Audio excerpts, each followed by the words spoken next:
जय महाराज विद्यार्थी मित्रों, धोरण 7 सामाजिक विज्ञान में આપણે આગળ પ્રથમ જે 3 પ્રકરણો જોયા એમાં સૌ પ્રથમ આપણે રાજપૂત યુગ જોયો, ત્યારબાદ આપણે દિલ્હી સલ્તનતની વાત કરી, ત્યારબાદ આપણે છેલ્લે મુગલ સામ્રાજ્ય વિશેની ચર્ચા કરી। આ જે સમયગાળો હતો એ મધ્યયુગીન જે સમયગાળો હતો એ સમયગાળામાં જે સ્થાપત્યો જે બધી ઇમારતો છે, બરાબર, મસ્જિદો છે, આ સિવાય સ્તૂપો છે, સ્તંભલેખો છે, આ બધું જે સ્થાપત્ય થયું એ સમયના શહેરો કેવા હતા, એમના વેપારીઓ અને જે કારીગરો છે એ વિશેની ચર્ચા આપણે આજે પ્રકરણ જે 4 છે એટલે કે મધ્યયુગીન સ્થાપત્યો, શહેરો, વેપારી અને કારીગરો, આની અંદર આપણે કરવાના છીએ। સૌ પ્રથમ આપણે વાત કરીએ તો મધ્યયુગીન સ્થાપત્યોની કે કયા કયા સ્થાપત્યો એ સમયે બાંધવામાં આવ્યા હતા। તો ભારતીય જે શિલ્પ સ્થાપત્ય કલાઓને અનોખો અને લાંબો ઐતિહાસિક વારસો ધરાવે છે। ખૂબ જ લાંબો ઐતિહાસિક જે વારસો છે ભારતની અંદર છે શિલ્પ સ્થાપત્ય કલાઓનો। ભારત એ કલા અને સ્થાપત્યના સમૃદ્ધ જે સાંસ્કૃતિક વારસાને લીધે વિશ્વભરમાં પ્રસિદ્ધ છે। આપણે જાણીએ છીએ એમ રાજસ્થાન છે, ગુજરાત છે, અને દરેક જગ્યાએ ઘણા બધા પ્રકારના આવા સ્થાપત્યો આપણને જોવા મળે છે। ખાસ કરીને જે બરાબર આગ્રાની અંદર જે તાજમહેલ છે, દિલ્હીમાં લાલ કિલ્લો છે, અને ઘણી બધી જે છે એ આ મધ્યયુગીન સ્થાપત્યની અંદર જ એમનો સમાવેશ થાય છે। પ્રાચીન સમયથી જે વિવિધ સમયગાળાઓ થયા એ વિવિધ પ્રાંતોમાં આપણે આગળ વાત કરીએ મૌર્ય યુગ દરમિયાન જે છે એમાં સ્તૂપ અને સ્તંભલેખો હતા। જે અનુમૌર્ય યુગ એના પછીનો જે સમયગાળો છે એ દરમિયાન ગાંધાર અને મથુરા શૈલીમાં સ્તૂપ બન્યા હતા। ગુપ્ત સમય દરમિયાન રાજમહેલ બન્યા, સ્તૂપ હતા, સ્તંભ છે, વિહારો છે, ભવનો છે, મંદિરોનું નિર્માણ થયું હતું। આ બધું શું કહેવાય? સ્થાપત્ય કહેવાય। તો મધ્યયુગ દરમિયાન જે છે પાલ, પ્રતિહાર, રાષ્ટ્રકૂટ આપણે ચર્ચા કરી છે આ બધાની, અને દિલ્હી સલ્તનત તથા મુઘલ સામ્રાજ્ય દ્વારા વિવિધ સ્થળે વાવ બનાવવામાં આવી હતી, તળાવ, મંદિરો, મસ્જિદો વગેરે મોટા પ્રમાણમાં બનાવવામાં આવ્યા હતા। તો આજે ભારતના વિવિધ પ્રાંતોમાં જે છે એ વારસામાં મળેલી જે સ્થાપત્ય કલા છે પોતપોતાની રીતે સાચવેલી છે। આગળના જે રાજાઓ હોય એ રાજાઓ બધી પાસેથી જે મળેલું હોય એને એ સાચવે, પોતપોતાની રીતે સાચવેલી છે। સૌ પ્રથમ શિલ્પકલાની વાત કરીએ તો શિલ્પીનો જે મન છે એ શિલ્પીના મનમાં જે જાગતા ભાવો હોય એને જે છીણી છે, હથોડી છે અને પાષાણ એટલે કે પથ્થર પર, લાકડા પર અને ધાતુ પર કંડારિત કરવાની જે કલા છે એને કહેવાય શિલ્પકલા। શિલ્પીના મનમાં થાય બરાબર કે ભાઈ આ રીતનું મારે બનાવવું છે, તે પથ્થર ઉપર પણ કોતરે એટલે કે પાષાણ પર, લાકડા પર અથવા તો ધાતુ પર જે કંડારિત એટલે એને દોરવું, છાપવું, કોતરવું, એ કલા જ કહેવાય શિલ્પકલા। સ્થાપત્યની વાત કરીએ, સ્થાપત્ય કોણ? તો સ્થાપત્ય માટે શિલ્પશાસ્ત્ર એવો શબ્દ છે। સ્થાપત્યનો સરળ અર્થ આપણે જોઈએ તો બાંધકામ, બરાબર, મકાનનું બાંધકામ એવો થાય। એમાં ખાસ કરીને મકાનો છે, બરાબર, નગરો છે, કૂવાઓ છે, કિલ્લાઓ છે, મિનારા છે, મંદિર, મસ્જિદ, મકબરા, વાવ, આ બધું જે બાંધકામ છે એને સ્થાપત્ય કહેવામાં આવે। એટલે આપણે આ બધા સ્થાપત્ય વિશેની ચર્ચા આખા સમગ્ર પ્રકરણમાં કરીશું। સ્થાપત્ય કલામાં જે નિપુણ હોય એટલે કે હોશિયાર હોય એ વ્યક્તિને કહેવાય સ્થપતિ, બરાબર। આગળ સૌ પ્રથમ આપણે જોઈએ તો ભારતના જે સ્થાપત્યો છે આપણે આગળ વાત કરીએ એમ 700થી લઈને 1200 સુધીનો જે રાજપૂત યુગ હતો એ રાજપૂત યુગની અંદર મંદિરની જે નાગર શૈલી છે ઉત્તર ભારતની અંદર પ્રચલિત હતી, અને ખજુરાહોનું જે મંદિર છે, પુરીનું લિંગરાજ છે, સૌરાષ્ટ્રમાં ગોપના મંદિર, આ બધાની સમાવેશ અંદર થાય છે। દિલ્હી સલ્તનતના સમયગાળામાં ઇસ્લામ સાથે સંકળાયેલી નવી સ્થાપત્ય, કારણ કે એ મુસ્લિમ હતા તો જે ઇસ્લામ સાથે સંકળાયેલી સ્થાપત્ય કલાનો સમાવેશ થાય છે, જેમાં શરૂઆતમાં આરબ શૈલી હતી, ત્યારબાદ સ્થાપત્યમાં મસ્જિદ બની, મકબરા છે, બરાબર, રોઝા, એમ 3 સ્થાપત્યો મુખ્ય હતા। દિલ્હી સ્થાપત્યમાં જે છે જામા મસ્જિદ છે, કુતુબ મિનાર છે, બરાબર, હોજે ખાસ છે, અલાય દરવાજા છે, સીરીનો કિલ્લો એ મુખ્ય છે, આપણે આગળ પ્રકરણમાં વાત કરી છે। ફિરોઝ તુગલક જે છે એણે બનાવેલી જે મસ્જિદો છે અને નહેરો એ વિશિષ્ટ પ્રકારની સ્થાપત્ય છે। ગુજરાત છે, બંગાળ છે, માળવાના જે મુસ્લિમ શાસકો છે એ સમયમાં અનેક સ્થાપત્યો તૈયાર કરવામાં આવ્યા હતા। અને એમાં ખાસ કરીને ગુજરાતમાં જો તો અમદાવાદમાં આવેલો ભદ્રનો કિલ્લો છે, અમદાવાદની જામા મસ્જિદ છે, આ સિવાય બંગાળની જે સોના મસ્જિદ છે એ ખૂબ જ અગત્યના છે. આ સમયમાં હિન્દુ સ્થાપત્યોમાં રાણા કુંભા જે હતા એમણે કુંભલગઢનો જે દુર્ગ છે, બરાબર, એ કુંભલગઢનો દુર્ગ, આ સિવાય ચિત્તોરનો જે કીર્તિ સ્તંભ છે અથવા એને વિજય સ્તંભ આ રહ્યો, આ કુંભલગઢની અંદર આવેલો છે. આ વિજય સ્તંભ જે વિજય એમણે મેળવેલો એની માનમાં એમણે આ વિજય સ્તંભ બનાવેલો છે. અહીં આપણે આ ચિત્રની અંદર જોઈ શકીએ છીએ. 13મી સદીમાં કોણાર્ક સૂર્ય મંદિર, બરાબર, કોણાર્કનું અહીંયા આપણે જોઈ શકીએ છીએ. એ કોણાર્કનું સૂર્ય મંદિર અને કર્ણાટકનું હોસલેશ્વરનું જે મંદિર છે વિશેષ પ્રકારના, આ બધા હિન્દુ જે રાજાઓ હતા એમણે બનાવડાવેલા છે. ઓડિશા રાજ્યનું જે પુરી જિલ્લો છે, પુરી જિલ્લામાં બંગાળના અખાત પાસે કોણાર્કનું સૂર્ય મંદિર આવેલું છે. આ રહ્યું કોણાર્કનું સૂર્ય મંદિર. આ મંદિરના નિર્માણમાં 13મી સદીમાં જે ગંગવંશના રાજા છે એમનું નામ હતું નરસિંહવર્મન પ્રથમ. તે નરસિંહવર્મન પ્રથમના સમયમાં થયું હતું આ કોણાર્ક મંદિરનું. એટલે લગભગ આપણે 700-800 વર્ષો એ વાતને થઈ ગયા મંદિરને. આ જે રથ મંદિર છે 7 અશ્વો વડે ખેંચાતા, બરાબર. અહીંયા તમે જુઓ તો આગળ મંદિરની એમાં જે અશ્વ એટલે કે ઘોડા એમના દ્વારા સૂર્યનું જે રથ છે એને ખેંચતા હોય એવું નિર્માણ થયેલું છે. એમાં 12 વિશાળ પૈડા છે. આ મંદિરના નિર્માણ કળા છે એમાં કાળા પથ્થરો વાપરેલા છે અને એના કારણે કાળા પેગોડા તરીકે પણ ઓળખવામાં આવે છે, બરાબર. આ વાતથી આપણે જે સૂર્ય મંદિર કોણાર્કનું છે એની વાત થઈ. આગળ આપણે વાત કરીએ તો જે ઉત્તર ભારત છે, ઉત્તર ભારતનો જે મંદિરો હતા એ મંદિરોની લાક્ષણિકતા આપણે જોઈએ તો ગોળ શિખરો હતા એમના, અને સ્તંભ વિનાના જે ખંડ હતા, અંદર એક પણ પ્રકારનો સ્તંભ હતો નહીં. દક્ષિણ ભારતમાં શંકુ આકારના અણીદાર, બરાબર, શિખરોવાળા મંદિરો હતા, અને દક્ષિણ ભારતમાં ગોપુરમ એટલે કે મંદિરનું પ્રવેશ દ્વાર એ મંદિરની વિશેષતા હતી.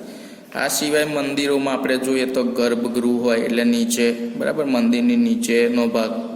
આ સિવાય અંતરાલ, મંડપ, શૃંગાર ચોકી, મુખ મંડપ હોય અને મંદિરને પ્રદક્ષિણા પથ હોય. કોઈ પણ મંદિરમાં આપણે જઈએ તો આપણે જાણીએ છીએ તેમ બધા એની પ્રદક્ષિણા કરે, પ્રદક્ષિણા પથ એને કહેવાય. આ સમયગાળામાં કેટલાક મહત્વપૂર્ણ મંદિરોમાં પલ્લવકાલીન રથ મંદિર, આ સિવાય તાંજોરનું જે રાજરાજેશ્વર મંદિર છે એનો સમાવેશ થાય છે. અને જે તાંજોરનું રાજરાજેશ્વર મંદિર છે એ સમયનું સૌથી ઊંચું મંદિર ગણવામાં આવતું હતું. આ બધી સ્થાપત્યની આપણે વાત કરી રહ્યા છે. મુગલ સ્થાપત્ય કલા એકદમ વિશિષ્ટ હતી. આપણે છેલ્લે જોયું મુગલ સામ્રાજ્યમાં. એમાં મુગલ સ્થાપત્ય કલાનો વિશેષ નમૂનો આપણે હુમાયુનો જે મકબરો છે એમાં આપણે જોઈ શકીએ છીએ. અકબરે જે છે આગ્રાનો કિલ્લો બનાવેલો, આગ્રાનો કિલ્લો છે, તાજમહેલની વાત નથી અહીંયા, આગ્રાનો જે કિલ્લો છે એની વાત છે. આ સિવાય ફતેહપુર સિકરીનો જે કિલ્લો છે એણે બનાવડાવ્યો હતો. શેરશાહનો જે સસારામનો મકબરો છે આ સમયનું અગત્યનું સ્થાપત્ય છે. મુગલોએ બાગ બગીચાની પણ એક આખી પરંપરા શરૂ કરી હતી, જેમાં કાશ્મીરનો નિષાદ બાગ છે, સાથે સાથે લાહોરનો શાલીમાર બાગ છે, અને આગ્રાનો જે આરામ બાગ છે, બરાબર, એ એમણે બાગ બગીચાઓ પણ ખૂબ જ પ્રમાણમાં બનાવડાવેલા હતા. આગળ વાત કરીએ તો મુગલ સ્થાપત્ય કલાનું જે સર્વોચ્ચ શિખર છે એ શાહજહાંએ બનાવેલા આગ્રાનો તાજમહેલ, બરાબર. આપણે બધા જાણીએ છીએ એમ દેશ વિદેશથી ઘણા બધા લોકો આ તાજમહેલ જોવા માટે આવે છે. વિશ્વની જે 7 અજાયબીઓ છે એમાં આ તાજમહેલ સ્થાન ધરાવે છે. ઉત્તર પ્રદેશમાં આગ્રાના યમુના નદીના કિનારે આવેલો આ તાજમહેલનું નિર્માણ જે છે એ મુગલ બાદશાહ શાહજહાંએ એની જે બેગમ છે મુમતાઝ મહેલ એની યાદમાં એની અવસાન થયું ત્યારબાદ એણે બનાવડાવ્યું હતું. તાજમહેલ ભારતના સ્થાપત્ય કલાનો જે વારસો છે એને ગૌરવાન્વિત કરે છે અને દેશ વિદેશના પ્રવાસીઓ માટે આકર્ષણ. આપણે જાણીએ છીએ તેમ ઘણા બધા લોકો એને જોવા માટે આવતા હોય છે દેશ વિદેશથી. આ ઉપરાંત દિલ્હીની અંદર જે લાલ કિલ્લો છે આ રહ્યો, બરાબર, એ લાલ કિલ્લાનું નિર્માણ પણ આ શાહજહાંએ કરાવ્યું હતું. લાલ પથ્થરોથી તૈયાર થયેલા કિલ્લામાં દીવાને આમ છે, દીવાને ખાસ છે, રંગમહેલ જેવી મનોહર ઇમારતો બનાવી હતી. તેની સજાવટની અંદર એણે સોનું છે, ચાંદી છે અને કિંમતી પથ્થરો એનો પણ સમન્વય અંદર કરેલો છે. આ કિલ્લામાં જે શાહજહાં છે એણે કલાત્મક મયુરાસન પણ બનાવડાવ્યું હતું. આપણે જાણીએ છીએ તેમ દર 15મી ઓગસ્ટ અને 26મી જાન્યુઆરીએ લાલ કિલ્લા પરથી ધ્વજવંદન કરવામાં આવે છે. જે તે સમયના જે પ્રધાનમંત્રી હોય એ આ લાલ કિલ્લા પરથી બરાબર ભાષણ આપે સમગ્ર દેશને અને ત્યાં આગળથી આપણો જે રાષ્ટ્રધ્વજ છે એને ફરકાવવામાં આવે છે. અહીંયા આપણે સુવર્ણ મંદિર જે અમૃતસર છે, અમૃતસર પંજાબની અંદર આવેલું, એ આપણે જોઈ શકીએ છીએ. એટલે આ સમયમાં શીખ સમુદાય જે છે એના સ્થાપત્ય જે આપણે કહેવાય સુવર્ણ મંદિર આખું જે બરાબર સોનાનું કહી શકાય એવું મંદિરનું નિર્માણ પણ આ સમયે થયેલું છે. આગળ આપણે વાત કરીએ તો આ જે સ્થાપત્યો છે એની અંદર ગુજરાતના કયા કયા સ્થાપત્યો એ સમયે થયા હતા? તો ગુજરાતની અંદર જે સોલંકી શાસનકાળ હતું અને સલ્તનત યુગ દરમિયાન અત્યંત ઉચ્ચ કોટીનું સ્થાપત્ય નિર્માણ પામ્યું છે.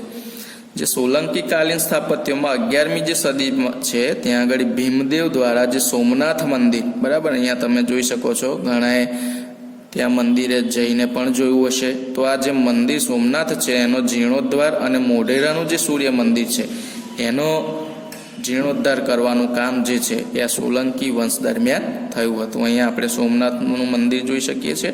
અહીંયા જે જૂનાગઢની અંદર આવેલો ઉપરકોટનો જે કિલ્લો છે બરાબર એની અહીંયા એક આકૃતિ આપણને આપેલી છે. જે સોમનાથની અહીંયા વાત કરીએ તો ગીર સોમનાથ જિલ્લો અત્યારે જે નવો પડ્યો છે એ વેરાવળ પાસે આવેલું પ્રભાસ પાટણમાં, સોમનાથનું જે જૂનું નામ છે એને પ્રભાસ પાટણ કહે છે, તો એ સોમનાથ મંદિર આવેલું છે. સોમનાથનું જે શૈવ પંથનું એક અત્યંત પુરાતન, સમૃદ્ધ અને મહત્વનું કેન્દ્ર એ સમયે હતું. આજે જે પુરાણા મંદિરનું માત્ર આપણને સ્થાન જ જોવા મળે છે. છેલ્લે 1951માં આ નવા મંદિર જે આપણે જોઈએ છે એનું નિર્માણ થયું છે. સોમનાથ એ ભારતના અત્યંત પવિત્ર જે 12 જ્યોતિર્લિંગ છે એમાંનું એક છે. સૌ પ્રથમ જ્યોતિર્લિંગ જે છે આ સોમનાથ છે. પ્રથમ જ્યોતિર્લિંગ, ભારતની અંદર 12 જ્યોતિર્લિંગ આવેલા છે, એમાંનું પ્રથમ જ્યોતિર્લિંગ જે છે એ છે સોમનાથ. જૂનાગઢ શહેરમાં ઉપરકોટનો કિલ્લો છે, અહીંયા આપણે આપેલી છે. ઉપરકોટનું જે મૂળ નામ હતું એ હતું ગિરિદુર્ગ. જે રાખ હેંગાર છે એમણે અડીકડીની વાવ બનાવડાવી હતી અને નવગણ કૂવો બંધાવીને પાણીની સુવિધા, આ બધી જૂનાગઢની અંદર આવેલું છે. એક ઉક્તિ છે કે અડીકડી વાવ અને નવગણ કૂવો, જેણે ન જોયો તે જીવતો મુઓ. બરાબર, આવી એક સુંદર મજાની કહેવત, અડીકડીની વાવ અને નવગણ કૂવો, જેણે ન જોયો તે મુઓ. જૂનાગઢની અંદર જ આ બધી બાબત છે. અડીકડીની વાવ છે, નવગણ કૂવો છે, ઉપરકોટનો કિલ્લો, આ બધી જ બાબત જૂનાગઢની અંદર આવેલી છે. આ કૂવો છે એની મોટે ભાગે કૂવાઓ જે છે એ ગોળ હોય છે, પણ આ જે કૂવો છે એ ચોરસમાં છે. બરાબર, સમય મળે તો આ જૂનાગઢની અંદર તમે આ બધી જે બાબતો છે, સ્થળો છે એ જોઈ શકો છો. આગળ આપણે વાત કરીએ તો ગુજરાતનું જે મહેસાણા છે એ મહેસાણા જિલ્લામાં મોઢેરા ખાતે જે સૂર્ય મંદિર આવેલું છે એ પણ સોલંકી યુગના જે રાજવી ભીમદેવ પ્રથમના શાસનકાળમાં બંધાયેલું હતું. આ મંદિર જે છે પૂર્વ દિશામાં આવેલ હોવાથી પ્રવેશદ્વાર એવી રીતે રચાયેલું છે કે સૂર્યનું જે પ્રથમ કિરણ છે મંદિરની છેક અંદર ગર્ભગૃહ છે ત્યાં સુધી રહેલા અને સૂર્યની પ્રતિમાના મુકુટની મધ્યમાં રહેલા મણિ પર પડતા સમગ્ર મંદિર પ્રકાશથી ઝળહળી ઉઠતું, એટલે એને સૂર્ય મંદિર કહેવાય. પૂર્વની અંદર એનો પ્રવેશદ્વાર છે, એટલે સૂર્યનું જે કિરણ છે એ ગર્ભગૃહથી લઈને છેક સૂર્યની જે પ્રતિમા છે ત્યાં સુધી પડે અને આખું જે મંદિર છે એની અંદર એકદમ પ્રકાશ ઝળહળી ઉઠે છે. પરિણામે સમગ્ર વાતાવરણમાં જાણે દિવ્યતા પ્રગટતી હતી. આ મંદિરમાં સૂર્યની જે 12 વિવિધ મૂર્તિઓ છે અંકિત થયેલી છે અંદર છે અને આજે પણ આપણે એને જોઈ શકીએ છીએ. હમણાં જે પ્રધાનમંત્રી નરેન્દ્ર મોદી સાહેબ છે એમણે આ જે સૂર્ય મંદિર છે એમનો એક વિડીયો પણ બરાબર સોશિયલ મીડિયા ઉપર અપલોડ કરેલો છે, જ્યાં આગળ ખૂબ જ સુંદર રીતે વરસાદનું જે પાણી છે એ પડતું હોય છે. મંદિરની જે બહાર છે ત્યાં જળકુંડ, એ આપણે મેં વાત કરી એમ પ્રધાનમંત્રી નરેન્દ્રભાઈ મોદીએ જે વિડીયો મૂક્યો તો એમાં જળકુંડ છે બહાર, ત્યાં આગળ ચારે બાજુ 108 જેટલા નાના મંદિરો છે જે ઉષા એટલે કે સવારે અને સાંજે સંધ્યાકાળે પ્રગટતી દીપમાળાને લીધે એક સુંદર મજાનું દ્રશ્ય જે છે એ ઊભું કરતા હોય છે. બરાબર, એટલે આ મોઢેરા સૂર્ય મંદિરની અહીંયા આપણે વાત કરેલી છે. આગળ આપણે જોઈએ તો અહીંયા સુંદર મજાનો એ મોઢેરાના સૂર્ય મંદિરનું ચિત્ર આપેલું છે. અહીંયા રાણીની જે વાવ છે પાટણની અંદર જે આવેલી છે સુંદર મજાની, જેને આજે વર્લ્ડ હેરિટેજની અંદર સ્થાન મળેલું છે, એવી આ રાણીની વાવ છે. આગળ વાત કરીએ તો ભીમદેવ પહેલાંની જે રાણી ઉદયમતી હતી એણે દ્વારા રાણીની વાવ, બરાબર, એ વિશ્વ પ્રસિદ્ધ વાવ, વર્લ્ડ હેરિટેજમાં આજે એને સ્થાન મળેલું છે. આ શિલ્પ સ્થાપત્યના અજોડ નમૂના સમાન, અજાયબી સમાન આ 7 માળની, બરાબર, 7 માળ છે અહીંયા, એ રાણીની વાવ આજે ગુજરાતના પ્રાચીન પાટનગર, સૌ પ્રથમ જ્યારે હતું ત્યારે પાટણની અંદર આ રાણીની વાવ આવેલી છે. રાજા જે ભીમદેવ છે એણે ઉદયમતીએ ભીમદેવના મૃત્યુ પછી આનું બાંધકામ શરૂ કરાવેલું. યુનેસ્કોએ આ વાવને વર્લ્ડ હેરિટેજ સાઇટનો દરજ્જો આપેલો છે આજે. આગળ વાત કરીએ તો સિદ્ધરાજ જયસિંહ દ્વારા સિદ્ધપુરનો રુદ્ર મહાલય અહીંયા આપણે જોઈ શકીએ છીએ. આ રુદ્ર મહાલય છે, બરાબર, સમગ્ર આકૃતિ આપેલી છે. વિશિષ્ટ સ્થાપત્ય છે. એ સૌપંથી હોવાથી સિદ્ધરાજે પોતાના મહાલયનું નામ જે છે રુદ્ર સાથે સંકળાયેલું, એટલે એને કહેવાય રુદ્ર મહાલય. કેટલાક ઇતિહાસકારોએ 7 માળના ઝરૂખા સાથે સંકળાયેલ મહેલ હોવો જોઈએ, જો કે અત્યારે 1 માળનો રુદ્ર મહાલય હયાત છે અત્યારે આ સિદ્ધપુરની અંદર. તેમાં સ્તંભ અને તોરણોના જે સ્થાપત્યનો સમાવેશ થાય છે. સિદ્ધરાજના જે માતા હતા મિનળ દેવી, એ મિનળ દેવીના કહેવાથી ધોળકામાં મલાવ તળાવ જે છે અને વિરમગામમાં મુનશર તળાવ બાંધવામાં આવ્યા હતા. સિદ્ધરાજ જયસિંહના શાસન દરમિયાન પાટણમાં સહસ્ત્રલિંગ તળાવ બાંધવામાં આવ્યું હતું અને વડનગરમાં કીર્તિ તોરણ અને શર્મિષ્ઠા તળાવ જોવાલાયક સ્થળો છે. આ બધા મધ્યયુગીન સ્થાપત્યોની અહીંયા વાત કરવામાં આવેલી છે. આગળ જોઈએ તો ગુજરાતમાં સલ્તનત કાળ દરમિયાન અમદાવાદમાં રાજધાનીનું સ્થળાંતર થતાં અમદાવાદમાં પછી વિવિધ પ્રકારના સ્થાપત્યો બન્યા. એમાં ખાસ કરીને જે સ્થાપના છે અહમદ શાહ દ્વારા કરવામાં આવી હતી. 1411માં અમદાવાદ શહેરની સ્થાપના અહમદ શાહ દ્વારા 1411માં કરવામાં આવી હતી. આ સ્થાપત્યમાં આપણે જો તો અમદાવાદનો કોટ છે, ભદ્રકાળીનો કિલ્લો છે, જામા મસ્જિદ છે, આ મુખ્ય છે. કિલ્લો જે છે વૈશ્વિક વારસામાં સ્થળોમાં સામેલ છે. આ સિવાય આપણે વાત કરીએ તો ચાંપાનેરની અંદર જે જામા મસ્જિદ છે, બરાબર, એ જામા મસ્જિદ અને ચાંપાનેરનો કિલ્લો તથા અડાલજની જે રાણી રૂડાદેવીની વાવ એ પણ સ્થાપત્ય છે. પાવાગઢની અંદર આપણે ચાંપાનેરની વાત કરીએ છીએ. અહીંયા સીદી સૈયદની જાળી છે, જે અમદાવાદનું એક ખૂબ જ જોવાલાયક સ્થળ છે. અહીંયા વડનગરનું કીર્તિ તોરણ આપેલું છે, એનું સુંદર મજાનું ચિત્ર અહીંયા છે. આ સિવાય ગુજરાતમાં અન્ય સ્થાપત્યમાં હોજે કુતુબ એટલે કે કાંકરિયા તળાવ આપણે જેને કહીએ છીએ તે છે. આ સિવાય નગીનાવાડી, ડભોઈનો કિલ્લો, ખંભાત અને ધોળકામાં મસ્જિદો એ આ મધ્યયુગીન સ્થાપત્યોમાં એમનો સમાવેશ થાય છે. અમદાવાદમાં આપણે જોઈએ તો સીદી સૈયદની જાળી એ આજે વિશ્વવિખ્યાત છે. તેની બારીઓમાં વિશિષ્ટ પ્રકારની કોતરણી આપણે સુંદર મજાની જોઈ શકીએ છીએ. અત્યંત બારીક કોતરણી પથ્થરમાં નકશી કરીને અહીંયા તૈયાર કરવામાં આવેલી છે. આટલું બધું ટેકનોલોજી આગળ ન હોવા છતાં પણ સુંદર મજાની રીતે આ જે કોતરણી છે કરવામાં આવી હતી. અમદાવાદના સુલતાન જાણવા જેવી બાબત, હોજે કુતુબ નામનું એક સરોવર જે આપણે અત્યારે કાંકરિયા તરીકે ઓળખીએ છીએ. સરોવરના વચ્ચેના ભાગમાં એક બગીચો છે જેને નગીનાવાડી તરીકે ઓળખવામાં આવે છે. આગળ આપણે જોઈએ તો પાદલીપસુરી નામના જે જૈન મુનિ છે એમણે પાલીતાણામાં જે શત્રુંજય ડુંગર છે એના પર જૈન મંદિરો બનાવવામાં આવ્યા હતા. દુનિયામાં એક જ જગ્યાએ પહાડ પર સૌથી વધારે જો મંદિરો હોય તો એ છે અહીંયા પાલીતાણાની અંદર શત્રુંજય જે ડુંગર છે ત્યાં આગળ. પાવાપુરી અને પાલીતાણા 2 જગ્યાએ તમને જોવા મળ્યા. પાળિયાનું એક ચિત્ર આપેલું છે.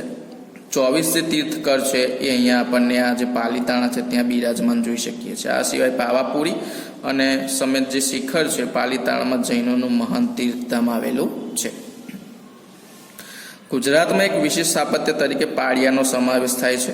પાળિયા સાથે કોઈ વીર ગાથાઓ જોડાયેલી હોય, કોઈ વ્યક્તિ હોય એનું જેનું અવસાન થયું હોય, જેણે ખૂબ જ સારું એવું દેશ માટે કામ કર્યું હોય, મોટે ભાગે આવા યોદ્ધાઓના પાળિયા યુદ્ધ સ્થળ અથવા તો તેમના મૃત્યુના સ્થળે આવું બાંધવામાં આવે. પાળિયાની વર્ષમાં તેની તિથિ પ્રમાણે પૂજા અર્ચના વર્ષે એની કરવામાં આવે. પાળિયા શ્રેષ્ઠ ઉદાહરણોમાં આપણે જામનગર પાસે ભોચર મોરીનો સૂરજ કુંવરબાનો પાળિયો છે. સોમનાથ મંદિર પાસે હમીરજી ગોહિલ જે છે એમનો એક પાળિયો જે આપણને જોવાલાયક કહી શકીએ. બરાબર, આવા કોઈ યોદ્ધાઓ જ્યારે મૃત્યુ પામ્યા હોય ત્યારે એમના મૃત્યુની જગ્યાએ એ આવા પાળિયા એ સમયે કરવામાં આવતા હતા. તો આ પણ એક સ્થાપત્યની વાત છે. આગળ આપણે જોઈએ તો ચિત્રકલાની વાત કરીએ આપણે મધ્યયુગીન સ્થાપત્યોમાં. તો બાબરના સમયથી ચિત્રકલાનો વિકાસ થાય છે ને એમાં ચિત્રકલા પર જે છે એ ગુલશન ચિત્રાવલી અને જે હમ્ઝનામા એ વિશિષ્ટ ગ્રંથો હતા. આકારીઝા નામના જે મહાન ચિત્રકાર છે એના નેતૃત્વમાં આગ્રામાં એક ચિત્ર શાળાની પણ સ્થાપના કરવામાં આવેલી છે. બરાબર, આકારીઝા નામ છે એમનું. આ સમયમાં ચિત્રકારો જે છે પશુ પંખીના ચિત્રો, પુષ્પના ચિત્રો એની રચના કરતા. અકબરનું જે સમય છે ત્યારથી છબી જે ચિત્રો છે એની શરૂઆત થઈ. તો જહાંગીરના સમયમાં વિશિષ્ટ તહેવારો છે અને પ્રસંગોના ચિત્રો બનાવડાવવામાં હતા. કારણ કે એ સમય કેમેરા તો હતા નહીં, તો આવું ચિત્ર દોરાવવામાં આવતા. મુઘલ ચિત્રકલાની જેમ રાજસ્થાનમાં મેવાડ, જયપુર, મારવાડ અને કોટાની જે શૈલી છે એ સુવિખ્યાત હતી. ગુજરાતની શૈલી જે છે એમાં તળપદી, સાદી કથા પ્રસંગને વિશદતાથી રજૂ કરતી અને લોકજીવનનો ધબકાર ઝીલતી સજીવ કલા હતી. એટલે કોઈ જ્યારે પ્રસંગ હોય અથવા તો તહેવાર હોય ત્યારે આ પ્રકારે એ ચિત્ર દોરાવવામાં આવતા હતા. આગળ આપણે સંગીતની વાત કરીએ તો સલ્તનત કાળમાં ભારતીય સંગીતની સાથે ઇસ્લામિક જે સૂફી સંગીત છે એનો પણ પ્રારંભ થયો હતો. અમીર ખુસરો જે એમણે કવાલીની શોધ કરી હતી. નામ સાંભળ્યું હશે બધાએ, સામસામે જે બોલતા હોય છે તાળી વગાડીને. અને ધ્રુપદને બદલે ખયાલ પદ્ધતિ દાખલ થઈ હતી. જે દેવગીરી છે એ દેવગીરીના સારંગ દેવે સંગીત રત્નાકર અને ગુજરાતના જે હરિપાલ દેવ છે એમણે સંગીત સુધારક નામનો ગ્રંથ લખેલો છે. દેવગીરીના સારંગ દેવ છે એમણે સંગીત રત્નાકર અને હરિપાલ દેવ છે એમણે સંગીત સુધાકર નામનો ગ્રંથ લખેલો છે. અકબરના સમયમાં તાનસેન શાસ્ત્રીય ગાન સાથે સંકળાયેલ સૌથી મહાન કલાકાર હતા. તાનસેન એ શાસ્ત્રીય સંગીત સાથે જોડાયેલા હતા. સાહિત્યની આપણે વાત કરીએ તો મધ્યયુગમાં ઘણા બધા સાહિત્યકારો જુદા જુદા વિષયોમાં ખેડાણ કરી એટલે કે શોધ કરીને નોંધપાત્ર ગ્રંથોનું સર્જન કર્યું છે.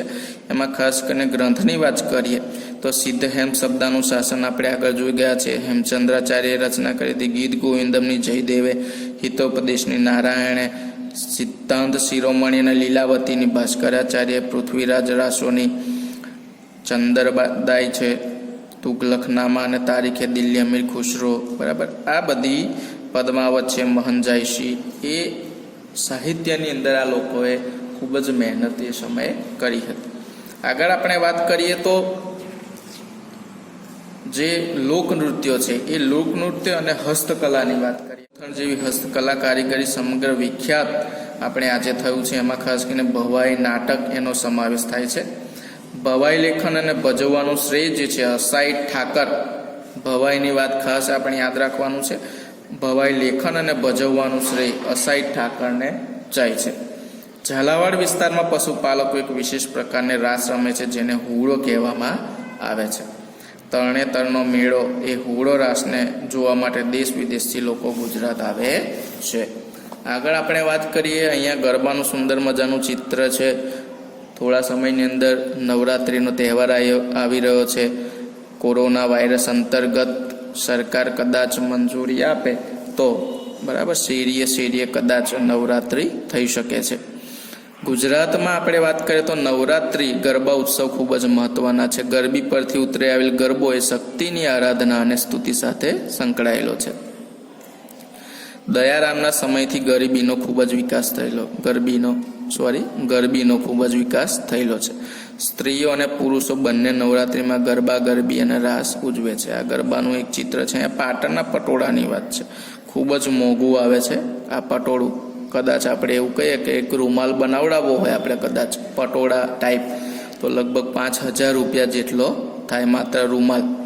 ગુજરાતના પહેરવેશની વાત કરીએ તો અનેક વિવિધતાઓ જોવા મળે છે. એમાં કચ્છનું ભરતકામ છે, મોતીકામ છે, પાટણના પટોળા, બરાબર ગીત પણ છે, પાટણથી પટોળા મોગા લાવજો એવું. જામનગર અને જેતપુરની બાંધણી આપણે વિશ્વ વિખ્યાત થયા છે. કચ્છના બન્ની અને ખદીર વિસ્તારમાં કચ્છી સ્ત્રીઓ દ્વારા તૈયાર થયેલ ભરત ગૂંથણની વિશ્વભરમાં માંગ આજે છે.